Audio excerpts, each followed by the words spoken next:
प्रभु यीशु ख्रीष्टको नाममा सबैलाई जय मसीह र परमेश्वरको जीवित वचन भजन सङ्ग्रह 119 को 33 देखि 40 सम्म पाठ गरिएको छु। यसमा यस्तो लेखेको छ, हे परमप्रभु, तपाईँका नियमहरूको मार्ग मलाई सिकाउनुहोस् र अन्तसम्म म त्यो पालन गर्नेछु। मलाई समझ दिनुहोस् र तपाईँको व्यवस्था पालन गर्नेछु। सम्पूर्ण हृदयले म त्यो पालन गर्नेछु। तपाईँका आज्ञाहरूको मार्गमा मलाई हिँडाउनुहोस्, किनकि यसैमा म हर्षित हुन्छु।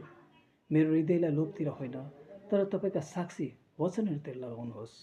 व्यर्थका कुरा हेर्नदेखि मेरो आँखा फर्काइदिनुहोस् अनि तपाईँको मार्गमा मलाई पुनर्जीवित पार्नुहोस्। तपाईँको डर माने तपाईँको दासका निम्ति आफ्नो वचन पक्का गर्नुहोस्। जुन निन्दादेखि म डर्छु त्यसलाई हटाइदिनुहोस्, किनभने तपाईँका फैसलाहरू असल छन्। हेर्नुहोस्, म तपाईँका आदेशहरूको अभिलाषी छु। तपाईँको धार्मिकतामा मलाई पुनर्जीवित पार्नुहोस्। आमेन। परमेश्वरको जीवित वचन पढाइ सुनामा सबैलाई आशिष भएको होस्।